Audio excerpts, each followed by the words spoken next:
At guard, number 0, Larry Austin Jr. At guard, number 2, Sean Roundtree Jr. At forward, number 5, Rob Montgomery. At forward, number 14, David DeLeo. And at guard, number 20, Kevin McKay. The Chippewas are coached by Keno Davis.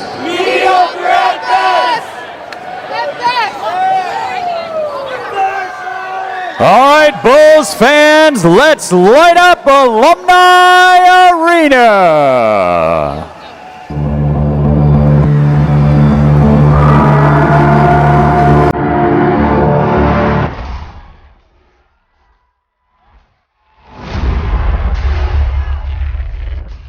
Here's the McRae for the jam. He was way up above everybody, catching and slamming at the rim.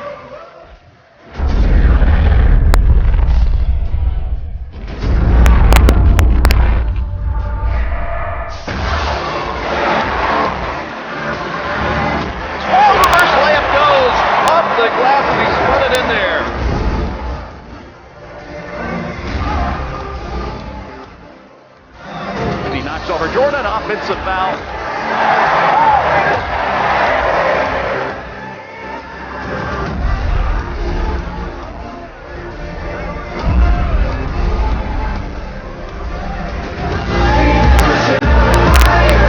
Winds one up in the right hand. Melvin Willie's in there to follow and jam it home with 2 hands.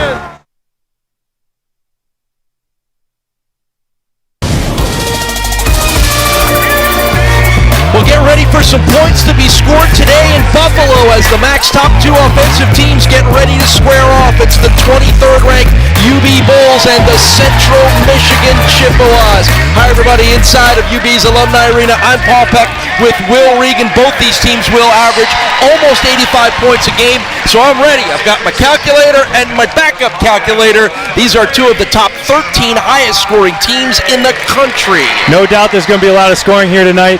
Plus, these teams are both coming off a week's worth of rest here to get into the second half of conference play, where the teams are going to start to try and transition here and place well in the end of the season. Here's Buffalo's starting 5, brought to you by Crunch Fitness. Montel McRae, Jeremy Harris, Javon Graves, Devontae Jordan, and one of the MAC's best right there. He's C.J. Massenberg. The Central Michigan starting 5 will feature the same lineup they've started every game with this season. Larry Austin's been a revelation as a newcomer, one of the MAC's top offensive players. Sean Roundtree, Robert Montgomery, three-point shooter David DeLeo, and Kevin McKay. This one's going to be a fun one, Will. The Bulls have won 6 straight against Central Michigan. Last time they played was in Cleveland in March in the MAC quarterfinals. Yeah, Central Michigan's going to want to get some revenge here as UB was able to knock them out of the MAC tournament last season. But Central Michigan did not get off to a hot start in that game, but they clawed back, and that is what this team does best, is they can put runs together and make it tough. Jeremy Harris was a little too much in the last matchup with 27 points, and the Bulls were able to pull away late to win by 15. The Bulls have won 8 of their last 10 games, but they are coming off only their 3rd loss of the season a week ago Friday at Bowling Green. They've won 21 straight here at Alumni Arena. Central has won 2 in a row after 3 straight losses, so that week off will be interesting to see. Was it good for Buffalo to spend a week thinking about a loss, or did they need a little bit of time to kind of go back to the basics? Well, yeah, it's almost our job to try and figure that out. Yeah, what's true. the storyline on it? But honestly, it can go either way. Which team's going to be more fresh? Did they, work on their weaknesses, or is a team going to be sluggish here, having the time off? We're not really going to know until the teams tip it off here, but it could go either way. Again, both these teams average just under 85 points a game. So is this going to be a track meet, or might the team that does something a little different have an advantage? I think what you're going to find is one team is going to find a rhythm defensively to slow down, but it's going to be a high-scoring game. Just which team, we'll find out. Here we go. Buffalo has the first possession. Nearly stolen away from Devontae Jordan. The lane opens up, and he scores. And the Bulls get the first 2 points of the game. This should be a fun one on a Saturday afternoon in Buffalo. The Bulls and the Chippewas. And there's Austin, the junior colleger, the transfer from Springfield, Illinois, who has been fantastic this season. David DeLeo, normally a three-point shooter, short jumper, gets his own rebound, kicks it for Roundtree, and Sean Roundtree with the three.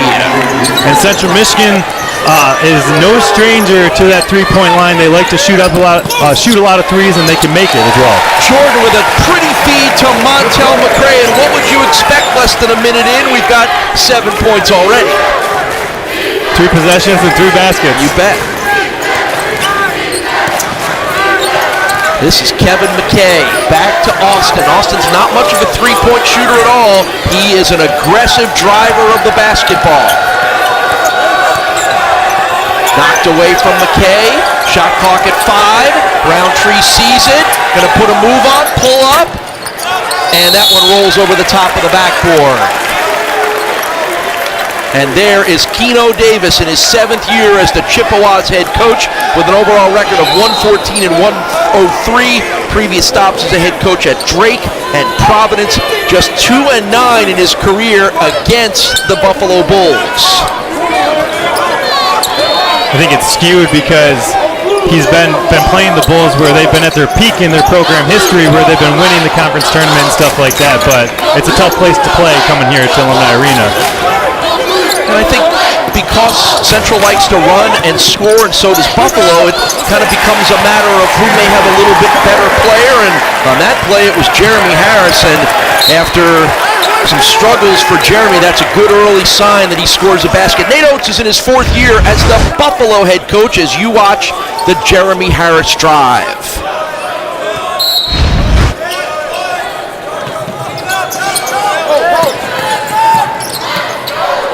And here's Roundtree, the senior from Edwardsville, Illinois, who averages 15.5 points a game. He and Austin are the MAC's top scoring backcourt. And McKay backs in, finds an opening, but loses it out of bounds. And there's your look at Nate Oates, 83 and 42 in his career here at Buffalo, 6th already on UB's all-time coaching wins list. Nate has done some amazing things here as the Bulls have gone to the NCAA tournament 3 times in the last 4 years, looking to become the first ever MAC team to win 4 conference championships in 5 years. C.J. Massenberg's been a big reason for all that success, but he can't hit there. Yeah, a little out of control. Credit Central Michigan for stepping up there and making it a tough finish for C.J. Massenberg in the lane. Roundtree gets the screen. Gets it to Austin. Here's Larry Austin's first shot attempt, and that's why he is one of the best in the MAC. Helpside's got to recognize that he has an edge right there. Montel McRae had the ability to challenge that shot, but never stepped up, and that's why he got the and one and looking to tie the game up. Played 23 games at Vanderbilt from 2016 to 2018.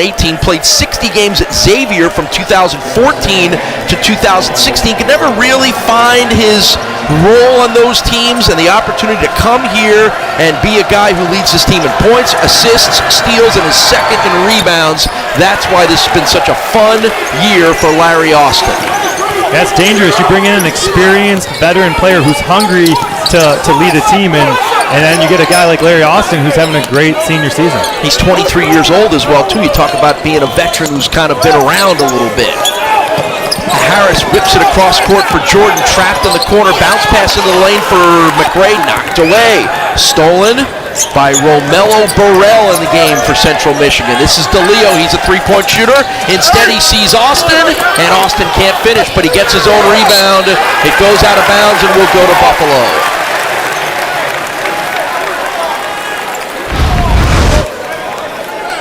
It's a good look by DeLeo to pass up the three to see Austin, and normally Larry going to finish those.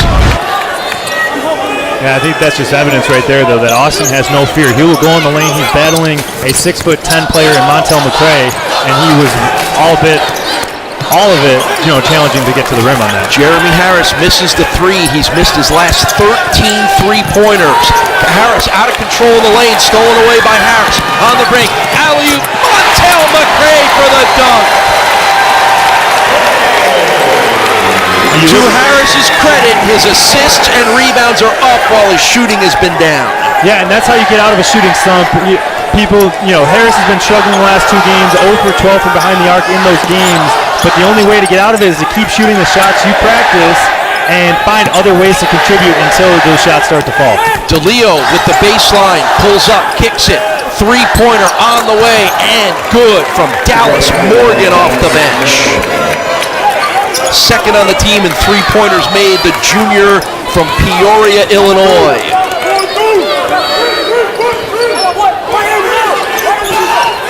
Harris, pump fake, drive, left-handed layup, good. That's 4 early for Jeremy Harris.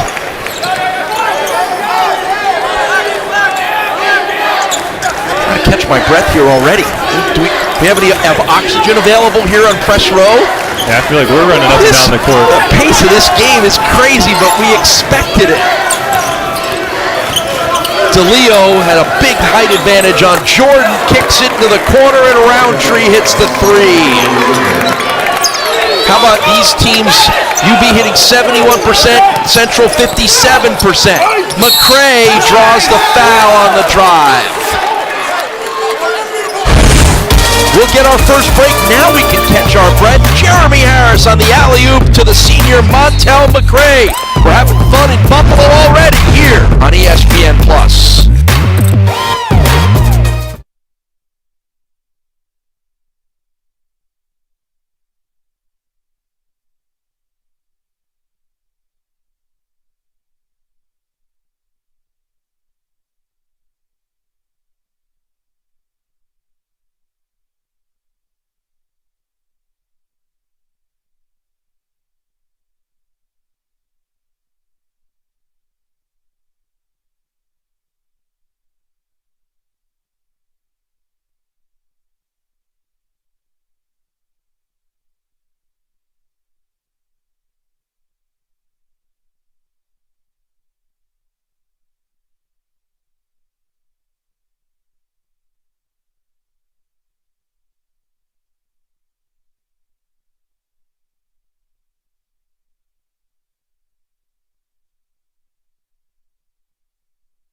Time to take a look at our keys to the game, brought to you by Town BMW. Yeah, guard a yard. That's the saying in basketball. The Bulls need to be able to guard Austin one-on-one. They cannot help or have to draw help because Austin can find an open shooter. And that leads me to find shooters in transition. We already seen Central's 3 for 3 from behind the arc. They have plenty of guys that can knock it down. And the role players on Buffalo, Janathan Williams, Rondo Segou, they have the ability to step up. They're behind these talented players in front of them, but now is the time to step up. And Central.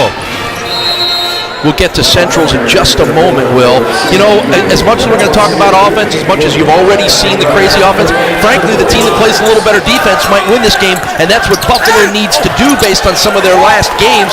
That's not good defense by Buffalo, as Austin with an easy drive.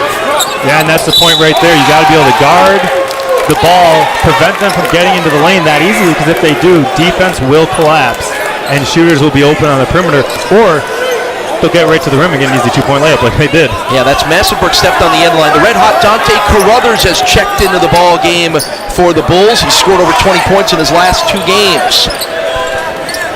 Corner three. First missed three of the game. That one from Rob Montgomery, and back come the Bulls.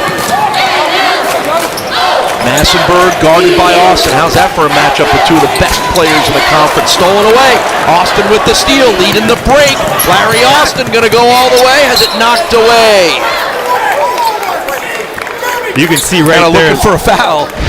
Yeah, looking for a foul, but you can see not ready on the offensive end, and then Austin going downhill here. You got to be able to stop the basketball because he's going to be looking to get to the rim.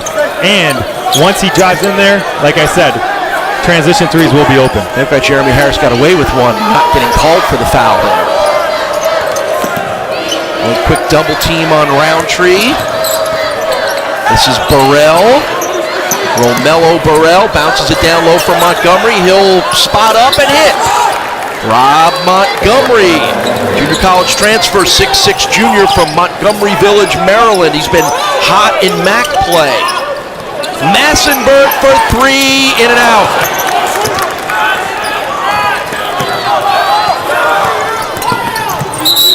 And there was contact, and that's going to be Roundtree called for an offensive foul.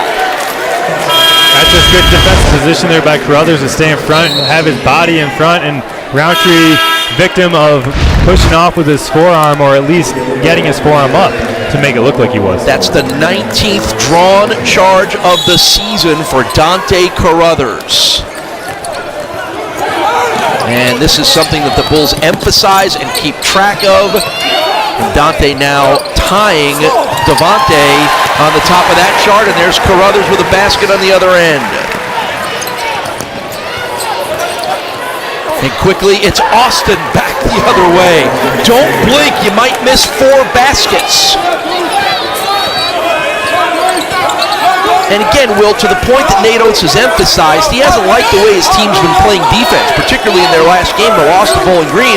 They score 88 points and give up 92. So a lot of emphasis for Buffalo on the way they're playing defense, but I don't know that we're going to know whether they're playing good defense or not in a game like this. Yeah, at times it's almost misleading because the Bulls are such good on-ball defenders that you think they're a good defensive team, but they struggle in a half-court defensive set sometimes as a team defense. Jeremy Harris beats the shot clock but can't get it to go. Nice pass to Montgomery from Austin. Yeah, and Central Michigan's having their way in transition, getting to the rim, finding open players, dishing it. Bulls are going to have to do a better job with their transition defense if they're going to want to stay in this. Central is pulled out to a 7-point lead. They've hit their last 3 baskets. Massenburg has yet to score in this game. That one rims out. Rebounded by Kevin McKay, the Chippewas' leading rebounder. And this is going to qualify as slow pace in this game. DeLeo, long 3, no good. Harris tips it to Segu, the freshman Rondo Segu. Quickly into the front court, a bit out of control, and we get a whistle. And that's going to be a foul on Central Michigan. We'll take a timeout. The foul goes on Kevin McKay. We get a media timeout. That came quickly. Central up 7, 11:36 to go. It's the Bulls and the Chippewas from here in Western New York.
Well, the Chippewas are probably doing a few of these already, but their keys to the game brought to you by Town BMW. Yeah, Central Michigan off to a good start when you're looking at these keys. Bench scoring, in particular, Dallas Morgan, already 3 points. He's the type of guy that can really lift the game for this Central Michigan team that doesn't play many people off the bench.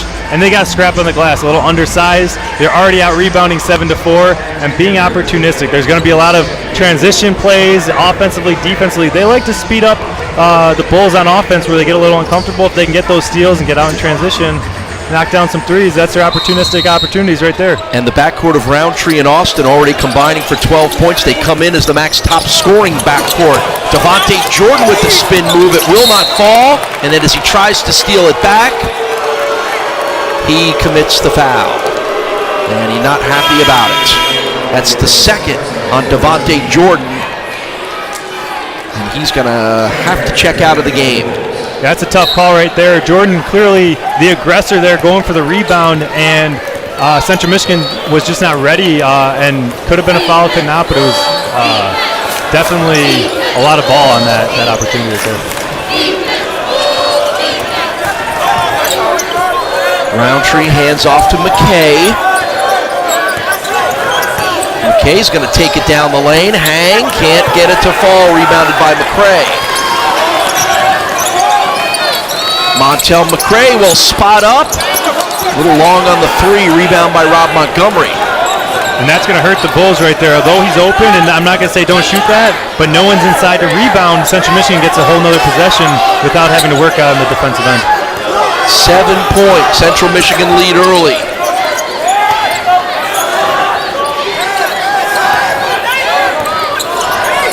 McKay guarded by Graves. Shot clock is at 5.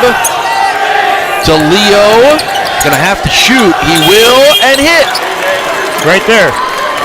Being opportunistic. They play defense for 3 seconds, get the rebound, play offense for 30 seconds, and hit a shot at the end of the shot clock. That's a recipe for success for Central Michigan. It's a 13-2 Chippewas run to build a 9-point lead. Segou loses it. Turnover by Buffalo. Not a little sloppy, a lot sloppy by the Bulls right now. Roundtree sees an opening and scores.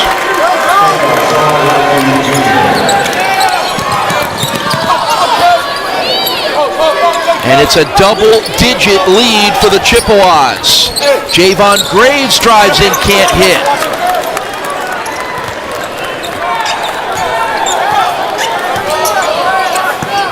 Montgomery for 3, way off.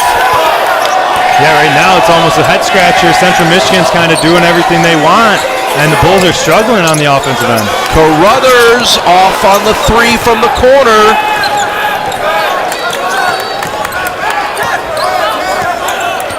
Harris goes down, no call. McKay hangs, can't hit, and the offensive rebound still loose. Finally, who's got this? Central has it. Good hustle by the Chippewas. Well, this looks almost like the Bulls got that week off. They came off the loss and they just aren't ready. I mean, they're tipping at the ball. No one's grabbing it. Central's the quicker person to the loose balls, and the Bulls just they're not fresh right now. Good job by DeLeo to keep that ball alive. There's Dallas Morgan into the game. He'll spot up, rims out a 3, but another offensive rebound by McKay, who feeds to the bucket for Morgan for an easy 2, and Nate Oates has to call a timeout. His team is down 13. It's a 17-2 Central Michigan run.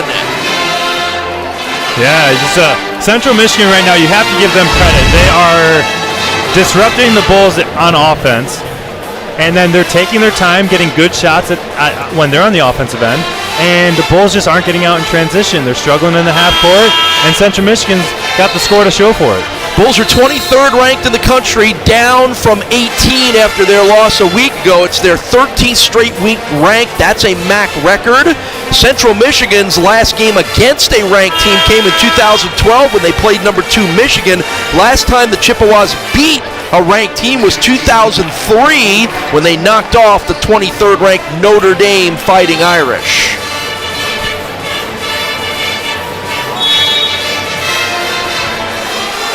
And right now, it looks like Central Michigan is the team that's playing like one of the top 25 teams in the country. Bulls are struggling to find a rhythm. There's a steal by Larry Austin, stolen away from Harris. Austin gets fouled as he tried to go up and drive, and a little slap of the hands with Jeremy Harris. But again, another sloppy play by the Bulls, who commit their 7th turnover already. And how long were the Bulls on offense that possession? 5 seconds? 7 seconds, 7 maybe? seconds. So, Central Michigan is just, that is what they do. Larry Austin is a very good defender, and he can get out in transition when he gets those steals. But the Bulls got to take care of the basketball. They don't take care of the basketball, Central's going to have plenty of opportunities to run the score up on them. Number 5 in the MAC in points, number 1 in assists, number 6 in field goal percentage, and number 2 in steals is Larry Austin. He hits 1 of 2 for 7 points. No Nick Perkins in the game at all for Buffalo at this point, which is a bit unusual. And that's Jeremy Harris being aggressive and taking it to the rim.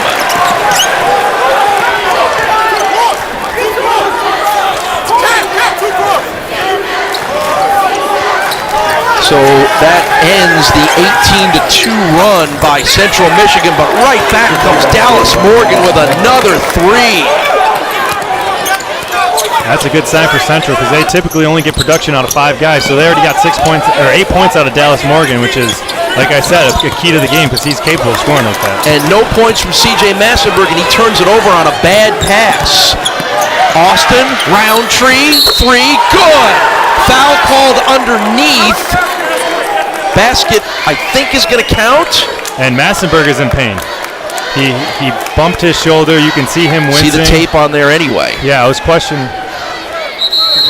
So C.J. Massenberg struggling not only with his game but with his health at the moment, and the Bulls are struggling as well. It's a 32-14 Central Michigan lead. Timeout on the court in Buffalo. Back with more on ESPN+.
A 17-2 run has triggered Central Michigan to this 18-point lead, and look at how easily they've done it. Will. Yeah, it's a testament not only on the offensive end. I mean, Central Michigan is knocking down shots. They're getting to the rim. They're doing what they want, but they're getting stops at the defensive end. The Bulls are just stymied offensively, and then they're getting steals to get out in transition. Central Michigan is outplaying the Bulls hands down right now. They're shooting 59% are the Chippewas, and that's 56% from beyond the arc. And you don't need to be a basketball expert to know you're not going to lose very often or flip it around. You're not going to win very much when your opponent is shooting almost 60%. Jeremy Harris finally gets a 3 to fall in. And you almost hear a sigh of relief from the fans because they know Jeremy's been struggling behind the arc, and the team has been struggling here today. Just his second 3 in the last 3 games for Jeremy Harris. Austin kicks it for DeLeo. And there's Harris grabbing the rebound. No Massenberg in the game at this point for the Bulls. You saw him go down hard before. Devontae Jordan on the drive. Don't count the basket, but get the foul. That's a good strong drive by Jordan. The Bulls need more of that. They need the players getting downhill towards the rim and drawing fouls, so they at least have a chance to get to the free throw line if they're struggling to score. Find a little confidence at the free throw line.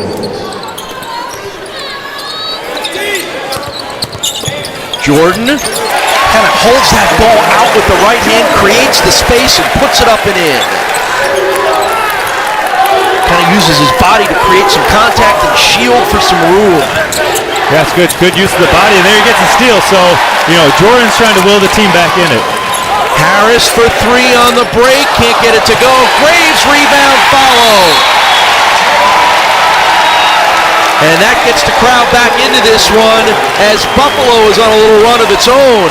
It's a good timeout there by Keno Davis. The Bulls obviously found a little rhythm out of Nate Oates' timeout, getting in transition, knocking down some threes, and getting offensive rebounds to climb back into the game. It's still an 11-point game, but Keno's timeout allows the fans to kind of settle down and his team to regroup. Including Sierra Dillard from the UB women's team, along with some of her teammates there, as the women already have notched a victory this afternoon. They beat Kent State 75-66 in the first game of our doubleheader here, as Sierra chipped in with 31 points and 11 assists. 7-0 run for the Bulls right now. The largest lead of this game was the 18-point 32-14 advantage for Central. And Buffalo chipping back in this one. Bulls have been putting themselves in big holes lately in the first half and fighting so hard to get back in games. It takes a lot of energy. And there's a turnover as Morgan tried to kind of throw a no-look pass. And a chance for the Bulls to cut this one inside of 10 points. Yeah, and that's just Central not being on the same page. One guy coming up to try and set a ball screen, but, the Bulls basketball. Harris has been aggressive, and that's why. 11 points for the senior from Greensboro, North Carolina, Jeremy Harris. The lead is under 10. It's a 9-0 Buffalo run. And Buffalo needs that. Right now, like we saw, C.J. Massenberg has a hurt shoulder. How he got it, we don't know. And Nick Perkins is not playing, so the combination of the two best players, they need people to step up. Big offensive rebound and put back for David DeLeo after the Bulls force another missed three. That ends the 9-0 run. Oh, nifty pass from Jordan to Carruthers. He can't finish, but he'll draw the foul. And the hottest Bulls player, Dante Carruthers, will go to the line. I'll tell you what, Devontae Jordan, Dante Carruthers, and Jeremy Harris, coming out of Nate Oates' timeout, have played with a different level of intensity here to get the Bulls really going and getting to the rim, getting shots at the basket. They're still down, but there's at least hope in this building that there's a little bit of opportunity for the team to start scoring. You see Coach Oates huddled, and now you get a look at Carruthers coming off a career-high 28 points against Bowling Green. I mentioned 28 in his last game, 21 in the game before that. He's averaging over 11 points a game in MAC play, 2 points more than his season average. Nathan Williams checks in for Nate Oates.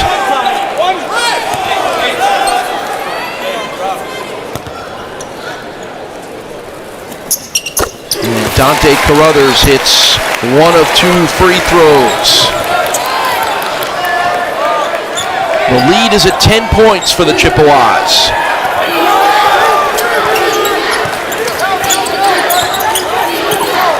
Roundtree slipped but was able to get the pass away before he went down. DeLeo from the lane, and David DeLeo's hit a couple of big baskets, the junior from Iowa City, Iowa.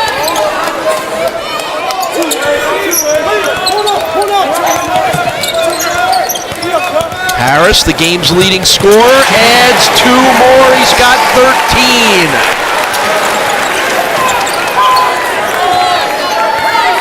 Bulls starting to score here, but in order to get back in this, they're going to have to pick it up at the defensive end because Central Michigan still having their way getting to the basket and getting easy shots. Stolen away by Dante Carruthers. All alone for the right-handed jam.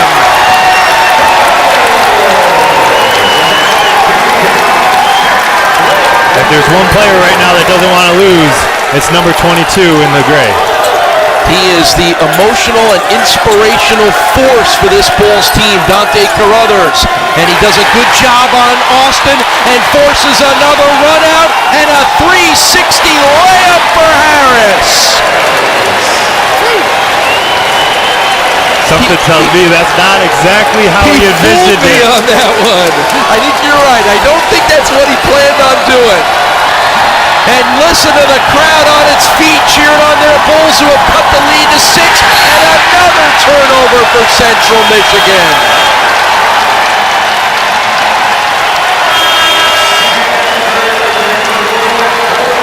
Tell you what, the crowd is into it right now, and you look at the scoreboard, you'd think the Bulls were ahead right now.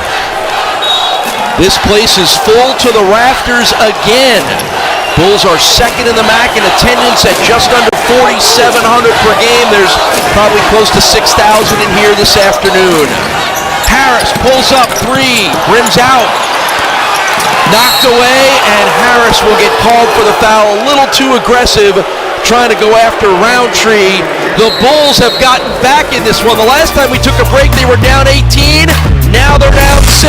Timeout on the court at UB's Alumni Arena. Back with more on ESPN+.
Well, here's how we got to where we are now.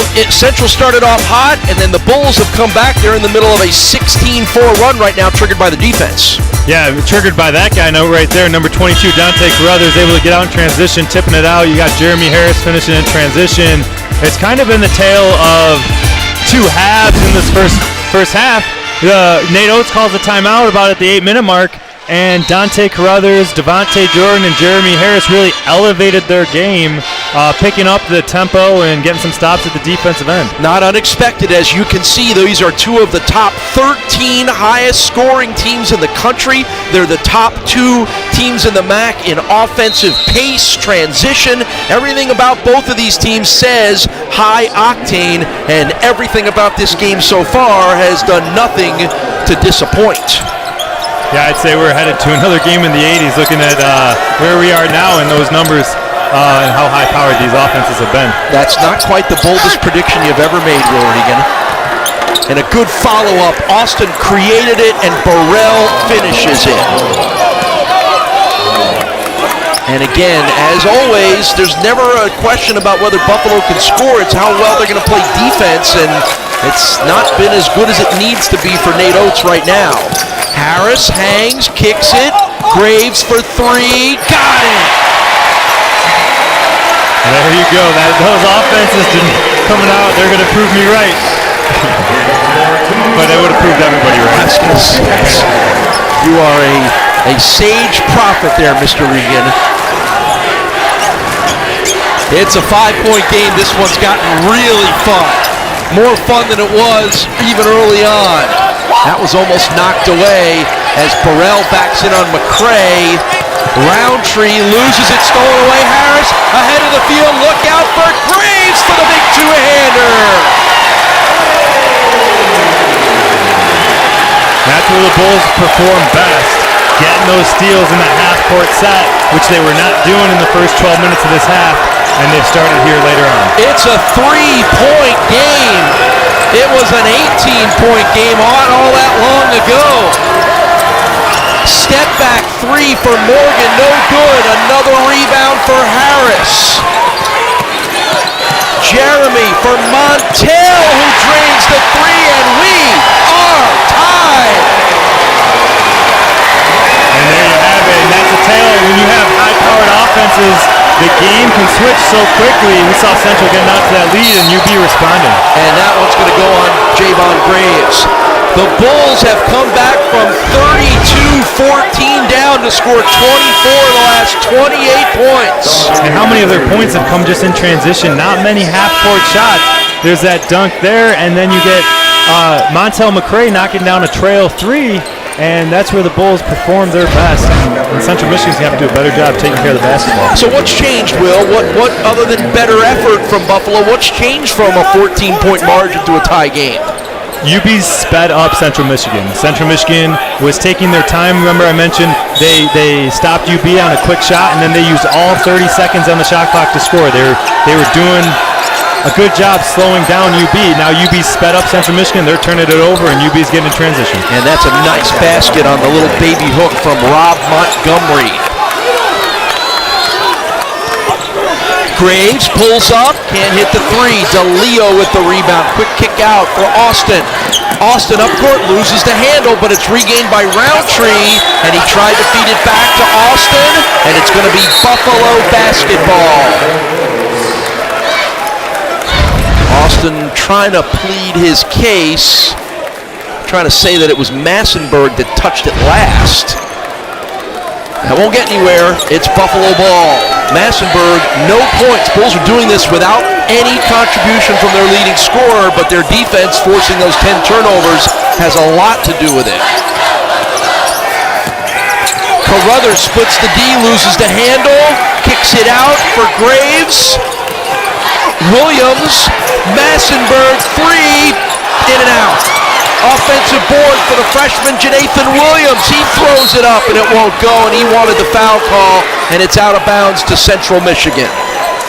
Yeah, you can see Williams a little frustrated. Great job getting on the offensive glass, getting that extra shot.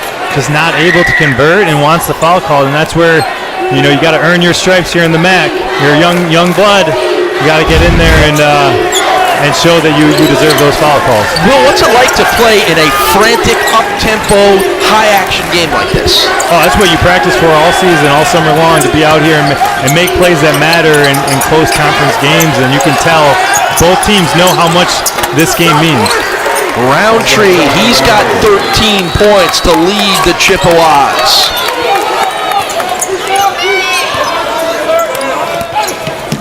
Aggressive drive for Graves, kind of threw it behind his back.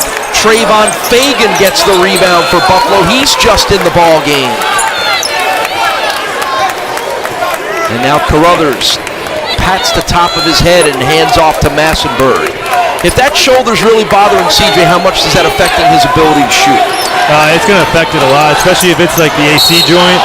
When you bump that, it hurts anytime your arm gets above your shoulder. And now a little bit heated here. Austin was called for the foul.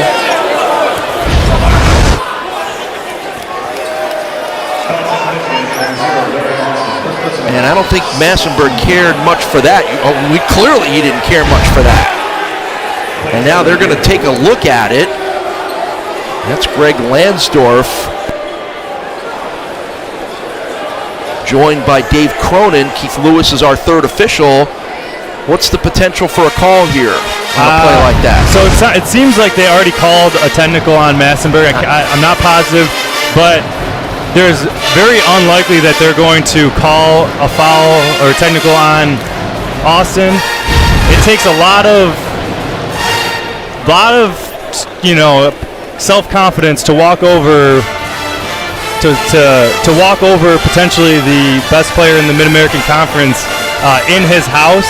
It's disrespectful. I've had teammates do things like that, and I've seen them. There's really no room for that. You do what you want to do. You're a good player, but don't do that. Yeah, it was pretty blatant.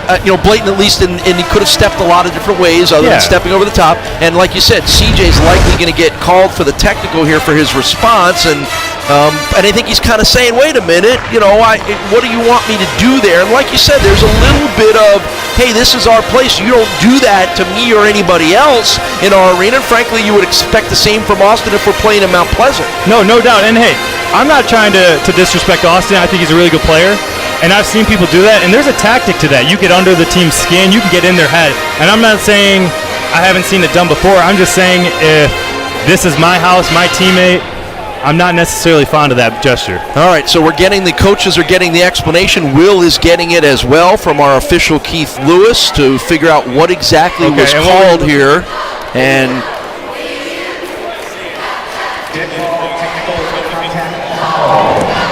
all right, Will, so what did Keith tell you? So it's going to be a technical foul on Massenburg, as we mentioned, and they looked at the monitor to see why, if anything was driven to cause that technical, meaning Austin walking over was not, and it was deemed that was not worthy of a technical. So yeah, and I guess in this case, you can't ask the officials to call intent. Or, he didn't step on any part of C.J. Massenburg, so I'm not surprised that they wouldn't be calling anything. So Sean Roundtree, a 79% free throw shooter, going to shoot the technicals and miss the first one. And here, you got to look at this. There's 4 seconds left in the half. Austin got C.J. Massenburg a foul, one of the best players, a technical foul, so now their team is shooting free throws, and they get the ball here. So you could say what you want, but that worked out very well in their favor, and sometimes you got to be be willing to be on edge, and Austin did that and got their team an extra possession. Yeah, and I think you could clearly see that Nate Oates didn't care much for it, didn't care much for the lack of any call against Central Michigan, and certainly doesn't like all those things that you laid out. So it's a 5-point Central Michigan lead, and they'll get one more shot here with 4.6 seconds to go in a crazy up and down, back and forth first half that saw big runs by both teams, and Nate is still working the officials over at the scorer's table. And he's getting the hand from Greg Lansdorf.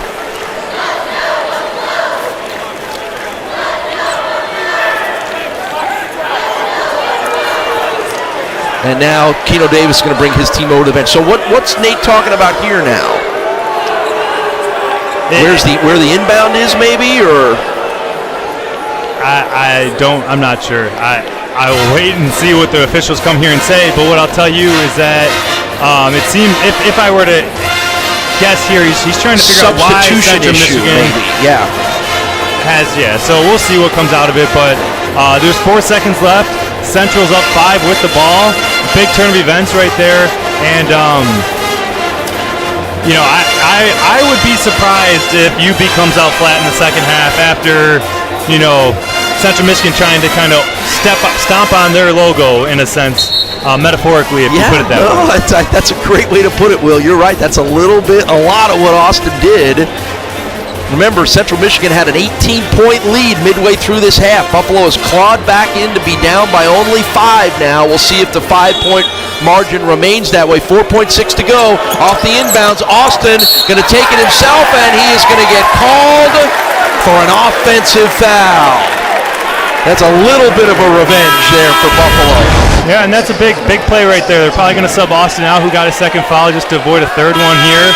But now he's got 2 fouls at half, so it's a big play by Carruthers. And another drawn offensive foul by Dante Carruthers, his second of the game and 20th of the season to give him the Buffalo team lead.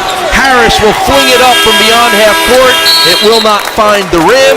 And what a first half it was. Buffalo got to be happy going into the locker room only down 5.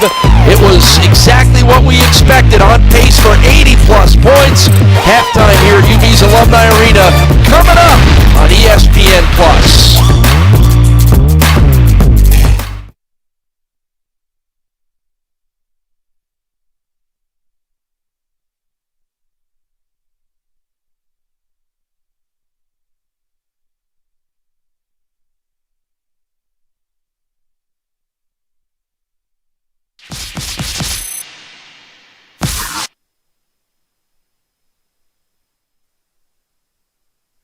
Jeremy Harris.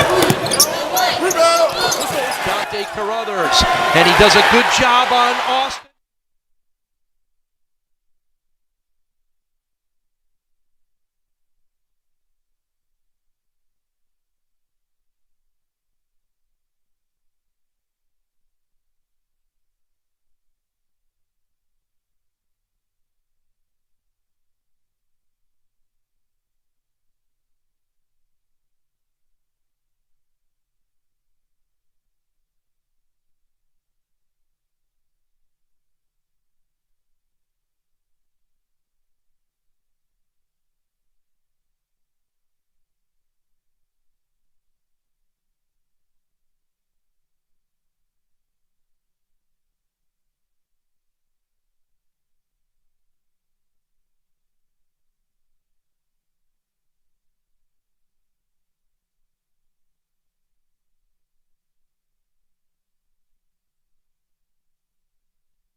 What if I told you there was a school in Western New York with 125 years of collegiate athletics history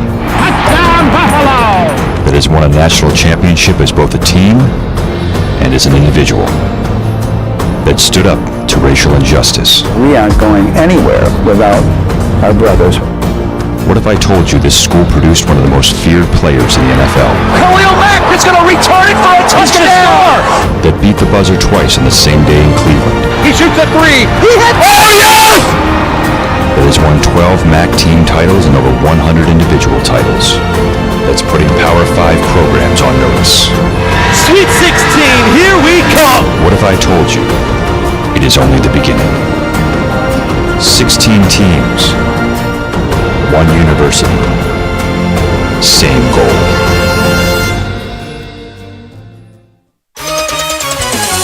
Buffalo sports fans, get to Alumni Arena on Tuesday, February 19th when the UB men's basketball team hosts Ohio, presented by UBMD Physicians Group.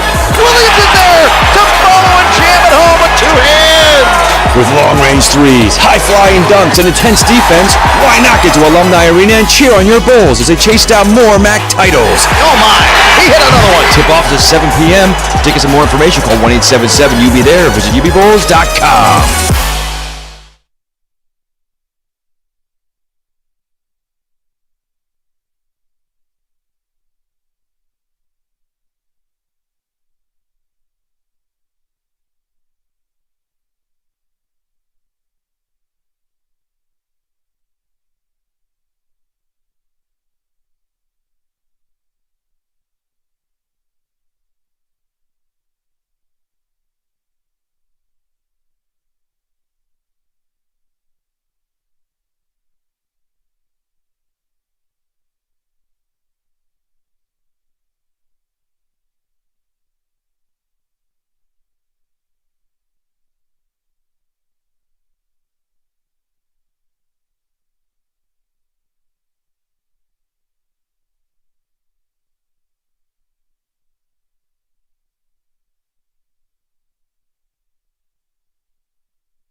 In celebration of Black History Month, the University at Buffalo is honoring major contributors to UB Athletics. Coach Ed Wright. Wright's career as a head coach, teacher, and administrator spanned more than 40 years. Beginning in 1970, when the University at Buffalo made NCAA history by hiring him as the first African-American hockey coach in the country. As such, his path would not be easy, but it was nothing his early life hadn't prepared him for. Wright's impact at UB extended well beyond the ice, touching countless students' lives through his role as Director of Intramural Programs. Ed retired in 2012 as Head of Academic Instruction for the Division of Athletics. During his 4 decades with the Bulls, Ed not only coached student-athletes, he also changed lives and the way people think.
Buffalo with the Chippewas holding a 43-38 lead. Remember, Central Michigan was up 32-14, built that 18-point lead. Then Buffalo comes back with a 16-4 run, and a big reason why has been Jeremy Harris, not necessarily doing it, Will, the way he always does it, just doing it however he needs to do it. Yeah, he's been struggling from behind the arc, and he hasn't broken out of that yet. Has made 1-3, but it's the other ways he's been affecting the game. The defensive end, getting his teammates out in transition and getting to the rim on his own. He's really been lifting the play for the lack of C.J. Massenberg and Nick Perkins. Yeah, Massenberg and Perkins have combined for no points. Nick Perkins did not play in the first half, so the Bulls have needed Jeremy Harris to do that, and he has answered with those 15 first half points. There's the 3 that he got a little bit of a lucky roll on. Let's take a look at the stats. They tell quite a picture. Look at the field goal percentages particularly, and as you pointed out, Will, the rebounding tells us an interesting story. It does. I mean, you look at Central Michigan, you don't think they're going to be the best rebounding team, but when they out-rebound their opponent, they're 12-0. They don't have a true big man, but they're out-rebounding the Bulls tonight. Yeah, and we'll see if that continues. And again, we'll see if the Bulls get no contribution from one of the MAC's leading scorers in C.J. Massenberg. We'll see what happens with Nick Perkins. And Can Larry Austin, who hasn't really been as big a threat as we thought, get loose in the second half? We'll find out. Stick around. Third quarter, or second half rather, coming up on ESPN+.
All right, we can only hope the second half will be as much fun as the first half was, particularly if you're a Chippewas fan. Will, let's revisit the keys to the game brought to you by Town BMW. Yeah, well, we hit it early, and they were executing, and they continued to execute in the first half.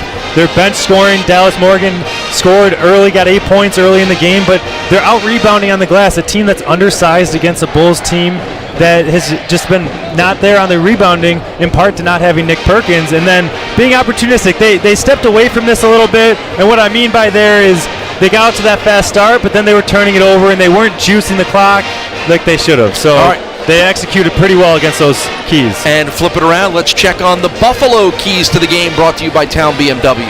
Well, you nixed the first 12 minutes, and I think they've been doing pretty well on this. You're able to force some turnovers, and you're able to find those shooters in transition to drive them up. So they've been doing a solid job on this, and you see Nick Perkins now coming into the game here. So you want to add a key in the second half is feed the big fella down low. And start cleaning up the glass. Now, he did not play in the first half. We assume that was a coach's decision for Nate Oates to not play Nick Perkins, because that's certainly very unusual, but here he is, he's back.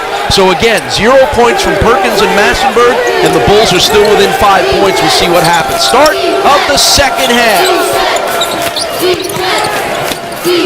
Austin and Roundtree have been active and aggressive offensively for the Chippewas. Montgomery guarded by Perkins into the lane. Perkins won't let him have a clear path, and it was deflected by Nick, and we get a foul, and that's going to go against Central, and a clap of the hands from Nick Perkins, who gets right into the action.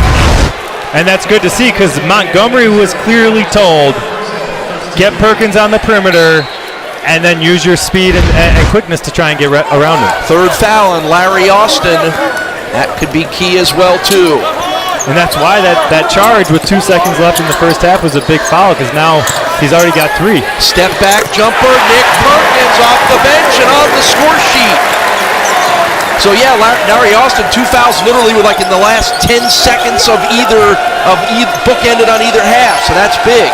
Yeah, real time it's been about 20 minutes, but you don't realize And there's another one.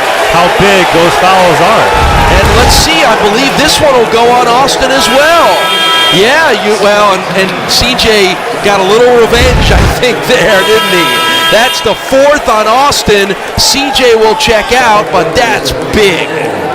Yeah, and I mean, we've said it, but that charge, the combination of those two, and it's funny because you kind of wanted to see how the Bulls were going to try and react to the little fiasco there at the end of the first half. And I think we're going to take a review on this one as well, too. And to me, it looked like there was maybe a little embellishment on C.J. Massenburg's part, but that doesn't matter. That's okay. And maybe that was fueled by what happened at the end of the first half. Yeah, it looked to me as though, we'll see again, that there was no intent here, but he did I think get him in the face.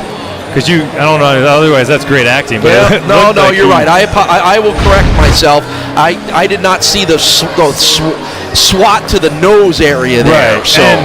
And for Austin, I mean, that's tough, right? You know, he was very into the game. He was playing very well, you know, getting those steals in transition and the heart of this team to then get those 3 fouls in a matter of less than 50 a minute, really, in game time.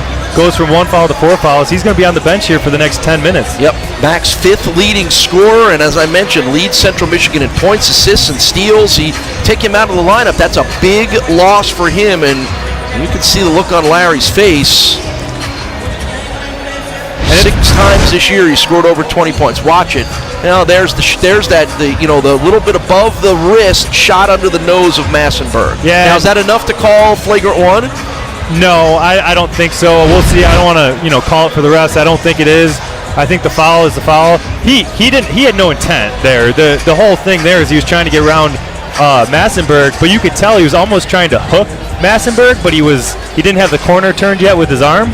And even that hook is a foul. So even though it was a light foul, it looked like, it is a foul, and I think it's the right call. We'll see what they come out with here. All right, so they're giving Nate Oates and Keno Davis the explanation, and now we get it as well. Yep, just a foul. Okay, basketball just a play, foul. like we were saying. I think that's the right call, and I think it is a foul.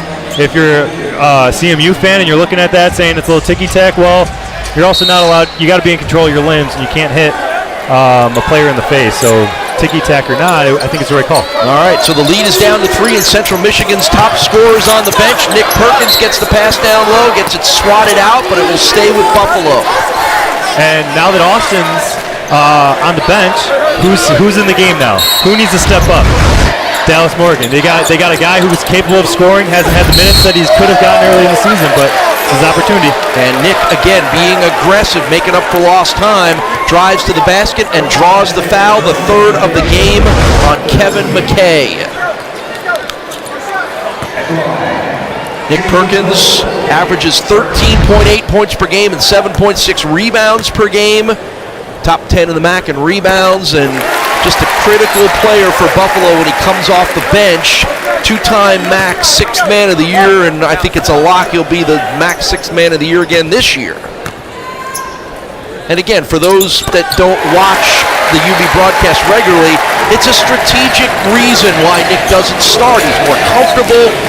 Nate Oates doesn't want to get an early foul on his big man. It's not for any reason other than it's just the strategy that they like to play with Nick Perkins. Yeah, and he's the kind of their big man. They have other players that can play in the post, but Nick Perkins is the big man. And if he gets in foul trouble early and he's a little, can get riled up, so it's a good way to kind of stretch his minutes by not letting him play the first couple of the game. Crowd didn't like that. They thought Jeremy Harris got all ball. He gets called for his 3rd foul of the game. Yeah, it's a tough call, but it's no different than the foul McKay got called for at the other end. They were both good defensive plays, maybe a little body, but both players end up getting to the free throw line. And that's Kevin McKay's first points of the game. And a couple of good games against UB last year, 12 points, 8 rebounds, 16 points as well in the MAC tournament game. And Kevin McKay, the junior from Warren, Michigan, hits both free throws.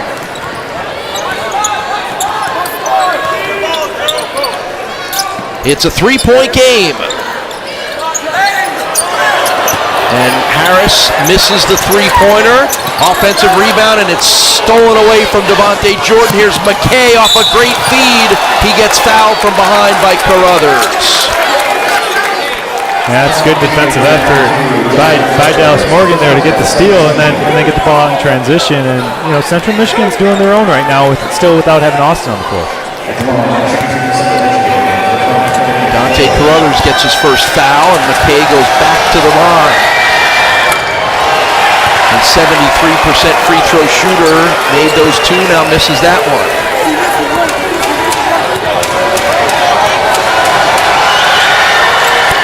One of two. So he scored the Chippewas' last 3 points.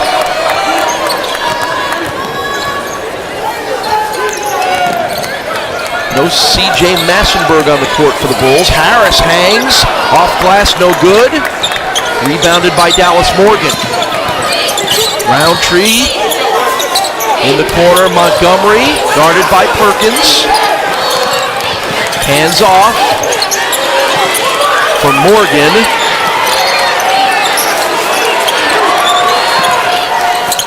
Wide open left side, DeLeo. You cannot leave him wide open. He'll hit the open three, and he does. Number 8 in the MAC in three-point percentage, David DeLeo's got a couple of them today. Perkins gets fouled as he shoots the 12-foot jumper, and it looks like McKay is going to draw his fourth. Yes. So now 2 starters are going to have to find a seat on the bench for Keno Davis's team. It's a good cross-court pass there by Central to find the shooter in the corner and knock that down. And, McKay getting his 4th foul. That's his second one this half. Both fouls, to me, favored UB. Those were not physical fouls if they were at all.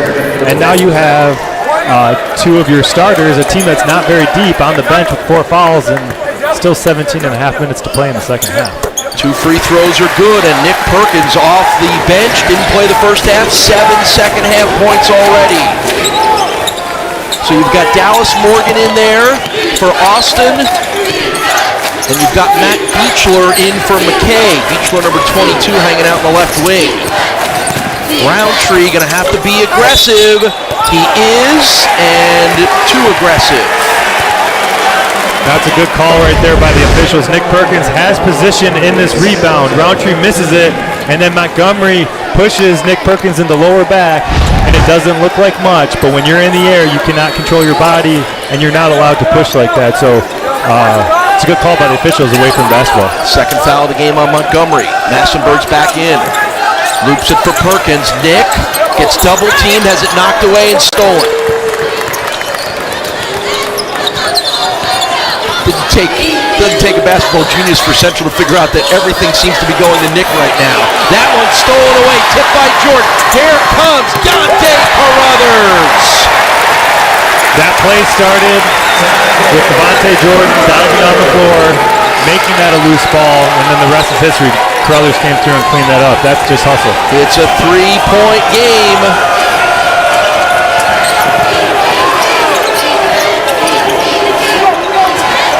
Roundtree guarded by Graves. Beechler. Shot clock at 2. Long 3 by Morgan. No good. And an offensive board by DeLeo. He has it knocked away. Regained by Beechler.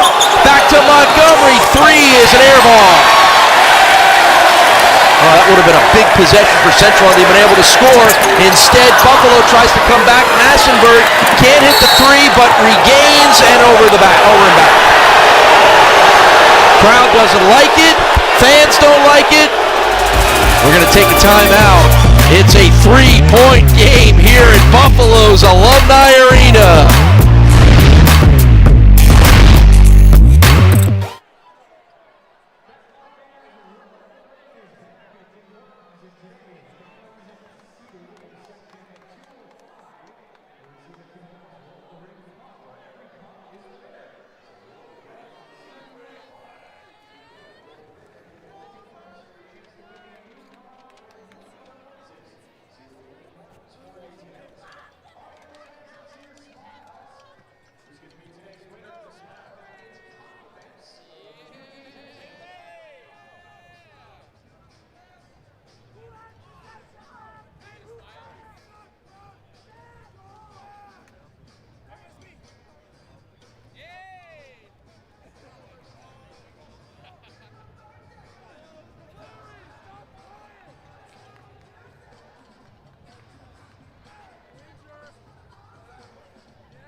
Well, aggressive defense will always help a team and lead them back from a deficit. Here's a great example of it for the Bulls. Yeah, Jordan just crowding Roundtree, and what would have been a tie-up if Jordan didn't dive on the loose ball becomes a turnover on Central Michigan and a transition basket for the Bulls. I mean, little plays like that can make a difference in a game.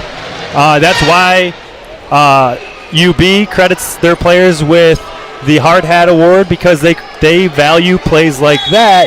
No different than other teams do, but UB kind of puts a little name to it. Sure, the Blue Collar Award. Carruthers 2 years ago, MAC Defensive Player of the Year. Jordan last year on the All-MAC defensive team. So those guys revel in making those kinds of plays.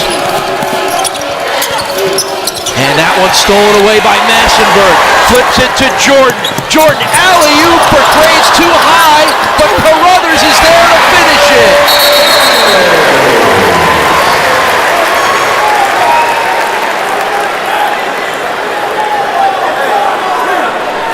So I believe the refs just called a warning on Carruthers because after he scored the basket, he then touched the ball out of the rim. And that's just a warning. You're not allowed to touch the ball coming out of the basket, especially if the team that you're playing puts an emphasis on it, because they want to get it out of the basket and get out in transition quicker. Yep. Let's see if that's what happens. Yep, that's exactly what happened. So you don't notice that? It slows down the other team's transition attack, though, if you do touch it. Another steal by the Bulls. Here comes Jordan. Devontae Jordan scores! And Buffalo has taken their first lead since it was 10-8 in the first half. And a standing ovation from a capacity crowd here at Alumni Arena, cheering on Buffalo coming back from behind.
The Bulls have in the midst of an 8-0 run that has given them the lead, and beyond that, Will, let's go back to the first half.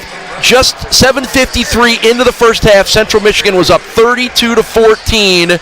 At a timeout was for the media timeout. Since then, the Bulls have outscored Central Michigan 36-17. And that's impressive. And you think about it, that slow start makes a little bit of sense now. You look back in hindsight. Massenberg wasn't at full strength, and you didn't have Perkins.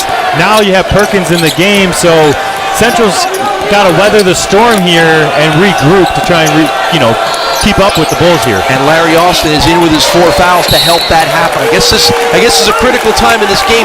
You can't keep your best player on the bench no matter what. Yeah, well, you can keep your best player on the bench, but if the Bulls keep that run going, it's not going to do you any good. You might as well nip the run in the butt now, so to speak, so that you don't fall behind any further. Contact, no call. Roundtree for 3, way off. Perkins with a rebound, shot clock violation. As that ball did not hit the rim. So the Bulls with a chance to add to their 8-0 run. It's been over 3 minutes since Central Michigan has scored.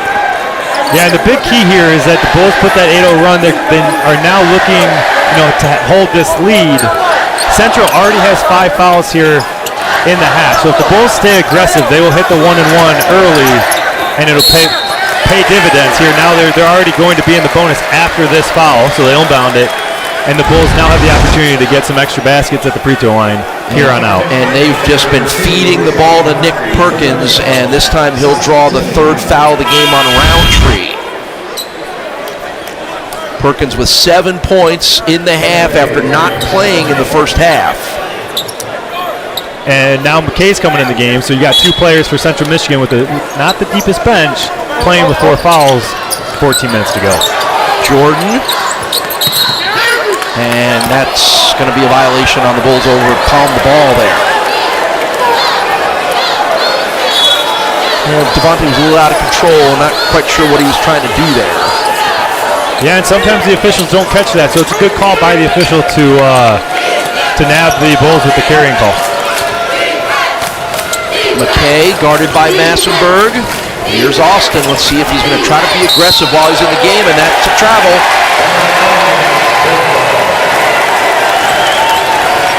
Larry Austin has 7 points, all of them in the first half, playing with 4 fouls.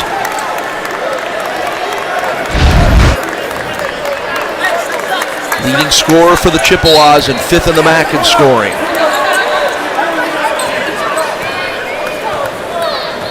Jordan, Carruthers, Perkins, Harris, Massenberg in for Buffalo. Off the screen, 3, Jeremy Harris continues to struggle from beyond the arc.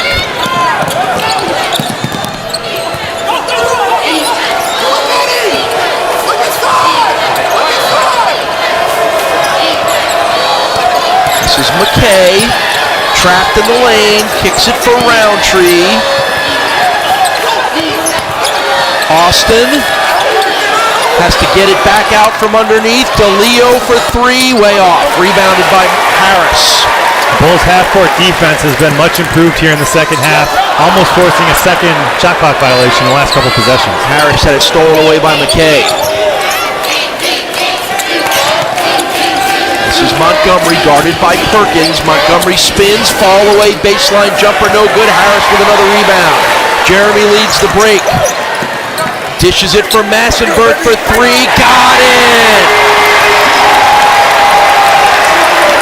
First points of the game for C.J. Massenberg. And you can tell, again, the crowd just getting a little extra into it, seeing Massenberg make that shot. They're all aware of his shoulder, and to see it go in, gives them an extra boost of confidence. It's an 11-0 Buffalo run. Roundtree had a nice drive, couldn't get it to fall. Harris for 3, got it! What a big 3 for a guy who's been struggling. The Bulls and Jeremy Harris needed that one. The lead is up to 7. And I can see Keno Davis looking at the clock saying, do I want to call a timeout? Swatted away by Perkins for Harris for 3. Can't get that to go. Or just hanging on. Keno's just hanging on to get to that media timeout. Austin loses it. Perkins, Massenberg jams it home. It's a 13-0 run, and now Keno Davis, well, he didn't have to call that timeout, but he needed it. Harris with the miss, and the Bulls come back off the steal. We take a timeout from Alumni Arena.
They're packing them in here at Alumni Arena. Look at the people lined up on the track. Standing room only 6,437, the fourth largest crowd in Buffalo history. And boy, have they gotten their money's worth today.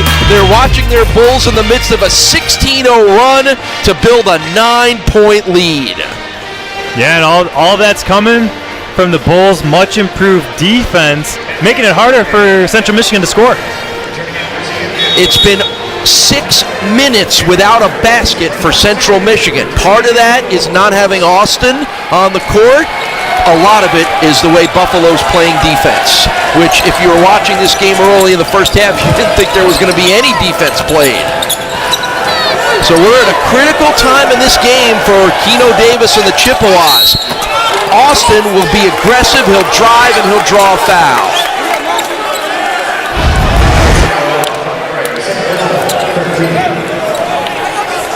And playing with the 4 fouls, there's no time to baby this one. That one goes on Montel McCray, the foul. Yeah, and if you're going to have a player with 4 fouls playing here with 12 minutes to go, 11 minutes to go, it's going to be that graduate, student transfer with the experience, knowing how to play in this type of situation, and when he's got to roll the dice and when he's got to lay back off the gas pedal. Yeah, and he was way off on that free throw, and you saw the frustration from Larry Austin, and the student section is going to just continue to fuel into that. He makes 1 of 2, does Larry Austin. That's 8 points. It's his first point of the second half. And that ends the 16-0 run, although 16-1 doesn't sound all that great either. Quick ball movement. Harris. Massenberg. Harris again, baseline drive, reverse layup, no good. Tip was no good, rebounded by Austin. Yeah, and Central Michigan coming out in a 2-3 zone there to try and slow down the Bulls' offensive attack, and right there it worked, but the Bulls almost got an offensive rebound. And that's a big 3 from Dallas Morgan. 11 points off the bench for the junior from Peoria, Illinois.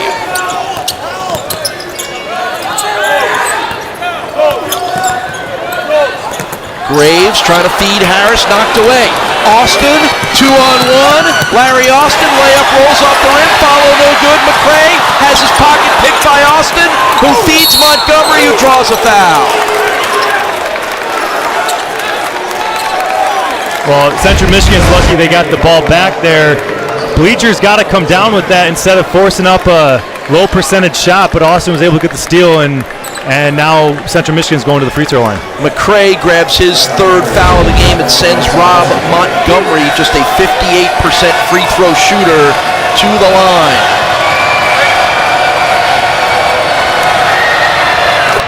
First one's good. His first points of the second half.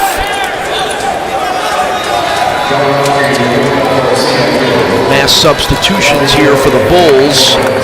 Williams, Jordan, and Carruthers come in.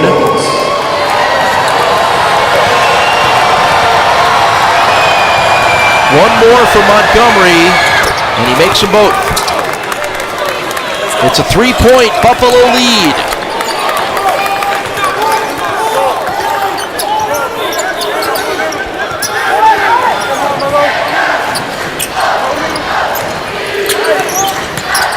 Jordan, boy, it opened up on the right side for Devontae Jordan. He couldn't get it to fall. And we will stay on this end. Foul called on Central. Yeah, it should be 1-1 here as the Bulls are in the bonus. And again, you'll see Jonathan Williams getting shoved in the lower back. Roundtree, his 4th. Doesn't look like much, but you're not allowed to push a player who's essentially jumping in the lower back, so it is a foul, and Roundtree's 4th foul, so that's big now. 3 players with 4 fouls, 3 starters with 4 fouls. Jonathan Williams misses the front end of the 1-and-1, but 3 starters for Central with 4 fouls now. Austin, Roundtree, McKay. And it's DeLeo tries to split the D and draws a foul of his own. 15th foul on Buffalo.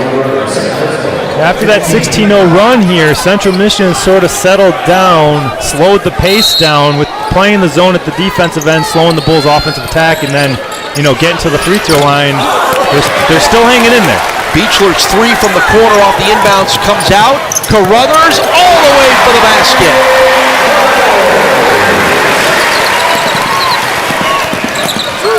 .11 in the game, stolen away by Janathan Williams, and Williams 1-on-2 will draw a foul.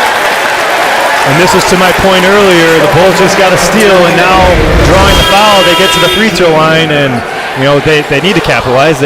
Janathan Williams missed his free throw last time he got to the charity stripe, but soon it's going to be double bonus, and the free throws will begin to pile up here as the second half unveils. As you can see, 8th foul on Central Michigan. So the freshman from Rochester, New York, Janathan Williams, goes to the free throw line, where he is a 69% shooter, but he missed just a couple minutes ago. 1-and-1, rims out. Austin with a head of steam, kicks it in the corner. It was deflected by Jordan. Or Carruthers. I think I'm safe to say it might have been one of the two of them. Or both. They've both been active in those passing lanes all night, so you can get them confused pretty easily. Yeah. Austin, well, he had an open shot. He's not a three-point shooter. Offensive foul, and he fouls out. And he went right back at the official and then realized he can't do that and stepped away. But he's done. Larry Austin fouls out on another offensive foul drawn by Carruthers. And that's tough for Austin. He's played a very good game. Played very good game, but you got to be in control. The Bulls, got the nick in the face with C.J. Massenberg and then taking that charge late in the first half. And here in the second half by Carruthers, those fouls add up, and now you got to watch from the bench for the last 10 minutes. Boy, that Dante Carruthers just has the ability to get under people's skin and make them react like that. You can see the emotion for Larry Austin. This is a game, obviously, that Central Michigan wanted badly. Yeah, you got to respect players like that. He's playing with emotion. He wants to win, not only for his team. This is his last chance. He's a senior. He knows there's 9 more conference games left, and everyone means as much as it does to position yourself well in the MAC tournament. Janathan Williams with a nice one-on-one move for his first basket of the game. The lead back to 7. It's been as large as 9 for Buffalo, and the deficit's been as large as 18. Morgan way off on the 3. It rolls out of bounds. Buffalo basketball. I love it when a game lives up to the hype, Will. I mean, an hour and a half ago when we sat here and told you what we thought was going to happen, it kind of has. This has been a crazy, fun back-and-forth game between two really aggressive offensive teams. Yeah, we thought the game was going to be in the 80s, and it looks like it's going to be in the 80s. It sure does. Montel McCray, three-pointer no good. Morgan with the rebound. Feeds McKay. McKay off glass, no good. Rebounded by Jordan. Here come the Bulls. Devontae Jordan for Janathan Williams with the left-handed slam. And there's your role player stepping up. He's drove through 2 fouls, didn't make those free throws, but he got to the basket the last 2 possessions. It's given a little lift here for the Bulls in the second half. Boy, Bulls fans have been waiting to see glimpses of that from one of the highest touted recruits ever, not just at Buffalo, but in the MAC as a whole. And Janathan struggled a little bit this year. He hasn't played a lot of minutes on a really good senior-laden team. Going to be a player they're going to count on a lot next year, and you're starting to see glimpses of why he was so well thought of. Well, if you're a Janathan Williams, a Rondo Segou, or even Dallas Morgan or someone on Central Michigan that's not playing a ton of minutes, if your team is going to reach its full potential, you need to be ready for your opportunity, because there's going to come a game where you're going to need to knock down that big 3, get that big stop in order to win, and someone's going to be in foul trouble or hurt, and that's your opportunity. Massenberg for 3, bullseye!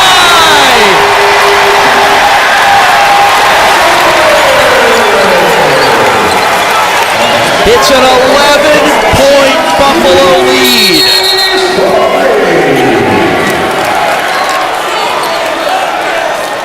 And a discussion in front of the Central Michigan bench will lead us to a timeout. Janathan Williams, the freshman, slamming it home with the left hand.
Paul Peck and Will Regan back at Buffalo's Alumni Arena. The Bulls won't be here for a couple of weeks, couple of games on the road at Akron at a very good Toledo team. You'll see that game on ESPNU on the 15th, and then a 3-game homestand.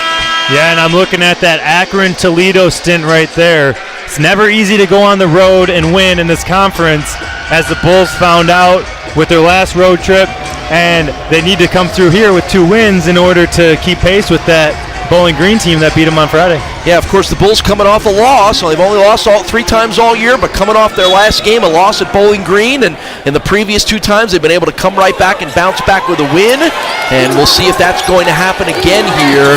If they keep playing the kind of defense they're playing on Central Michigan that has held the Chippewas to 2 of 14 shooting in the second half. And look at the Buffalo side, they're shooting 55% in the second half, 11 of 20. This is a Central Michigan team, Will, that shot 56% in the first half. Yeah, it's a tale of 2 halves, and that's the story right there. The Bulls' half-court defense has been very much improved, and they've been making every shot here in the second half tough for Central Michigan, as evidenced by that possession right here. Yep, DeLeo had to try to beat the shot clock. I think that's the 3rd shot clock violation that Buffalo has forced. To your point, half-court defense, and that will earn a smile from the face of Nick Perkins. 3.5 minutes without a basket for Central Michigan. They've had a couple of stretches here of well over 3 minutes without scoring, but that explains 2 of 14. Nice feed and another dunk. This time it's Nick Perkins with a 2-hand flush. Yeah, and that was too easy for the Bulls there, getting the ball in the corner. When Matzenberg gets the ball in the corner, you need to trap him, make it tough. Don't let him go baseline, let alone dish it off for an easy basket. The lead is up to 13, largest of the game for the Bulls. Roundtree pulls up from 16 and hits. First points of the second half for the senior Sean Roundtree. Graves, Perkins for 3. No good. Graves battles for the offensive rebound, and it stays with the Bulls. Good hustle by the sophomore Javon Graves. That's just good job by the guard right there to get in there and secure that board. But Central Michigan, one of the keys to the games is to out-rebound their opponent. They're losing the battle on the glass here in the second half. And you mentioned they're 12-0 this year when they do out-rebound their opponent. And Harris gets fouled. McKay is fouled out now. McKay can't believe it. He thought he had a clean steal. Instead, and look at Keno Davis behind him, thinks the same thing, and now that's the second Chippewa to foul out of the game. Well, if you remember, his 3rd and 4th foul were very light fouls, and then that one's tough because you got the ref calling from it, on the other side of the court, how it's tough to see really what's going on. I mean, I'm sitting right behind him. It's tough, but that's the way the cookie crumbles sometimes. And unfortunately for McKay, he's going to be on the bench here for the rest of the half. Yeah, and Keno is calling over Greg Lansdorf, the official, I think, to make the exact point that you made, was you called that from all the way across the court. I'm not going to say it wasn't a foul. Right. But there's another official right there in front. Now, I get it. There's bodies that can get in the way, and sometimes that's your call. But I'd like to think that, being 35, 40 feet away from the basket or the action is sometimes not in your favor to see what's going on. Couple of free throws here for Jeremy Harris. He misses on the first. He has 18 points to lead the Bulls. He's also chipped in with 7 rebounds and 5 assists. 3 NBA scouts are in attendance, and Harris is going to be one of those players that they're looking at. And scouts from the Mavericks, Spurs, and Pacers are here amongst the crowd in Buffalo. And I think the thing that they'll be impressed with is Harris. They know Jeremy can shoot. He's in a slump right now, but how he's responded to the lack of shooting by more assists, more rebounds, more steals, hustle on the court. The NBA guys have got to love that, and I know Nate Oates does too. Yeah, I mean, in the NBA, your shot's going to be there, but if it's not there, you need to be able to contribute in other ways because there's a lot of people at that level that can shoot the ball. What else can you do for them? Roundtree pulls up, hits the 3. I was about to say he is going to have to take over and be aggressive offensively with the players missing for Central, and Roundtree's up to 19 points. And the Bulls will call a timeout. And Sean Roundtree, 35% three-point shooter on the season, nails that one. That's his 4th of the game. And that's a miscommunication there on the Bulls. Coming off a ball screen, Nick Perkins is shadowing Roundtree, expecting Devontae Jordan to get back. They both retreat. Roundtree is smart enough with 6 seconds on the shot clock to pull up and gets an uncontested 3 to fall. Well, as you said it, we look like we're headed towards maybe both teams hitting the 80-point mark. Might be a little close here with 5:55 left. The Bulls have scored 80 in 15 of their 22 games. Central Michigan has scored 80 in 14 of their 22 and 5 of their 9 MAC games. Yeah, and I mean, you look at the numbers and everything points to that. We were kind of joking that, we were so, these people that can predict the future, but obviously it's just 2 up-tempo offenses that can light it up, and they've slowed down here a little bit here in the second half. ESPN Plus will be the place for Tuesday night's Buffalo at Akron game for Bulls fans. UBBulls.com will get you more information on that one. And the Bulls have a couple more national TV games coming up before their season is done as well, too.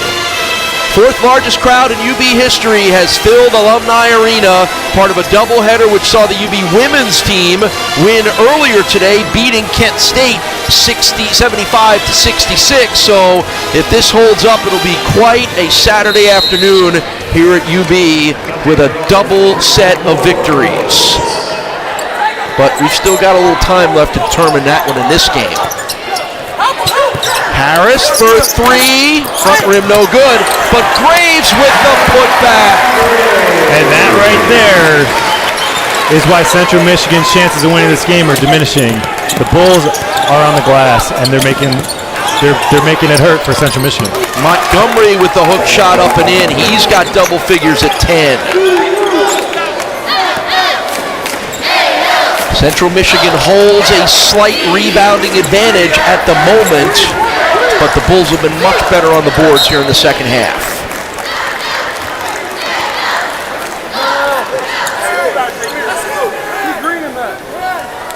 Bulls have out-rebounded Central Michigan 15-11 in the second half.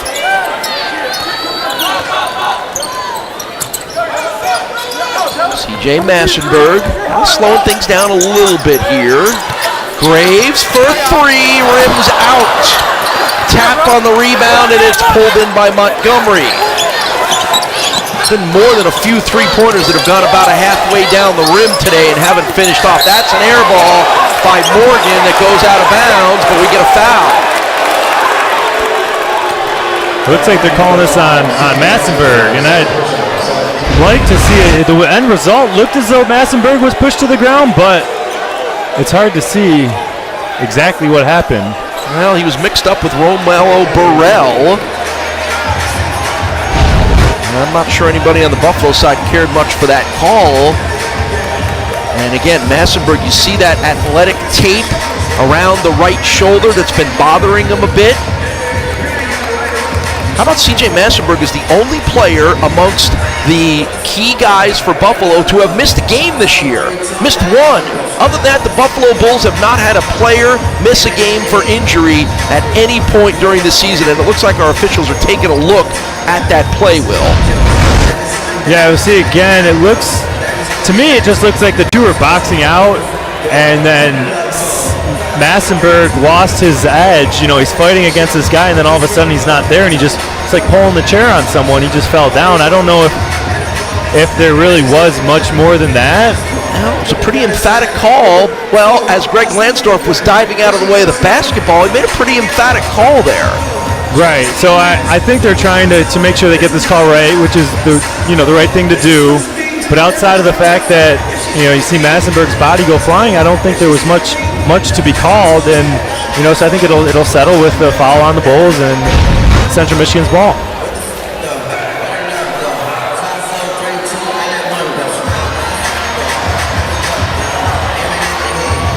All right, so they're still taking a look at it. C.J. Massenburg up to 4th on UB's all-time scoring list with 1,747 points. Within range of the number 3 spot.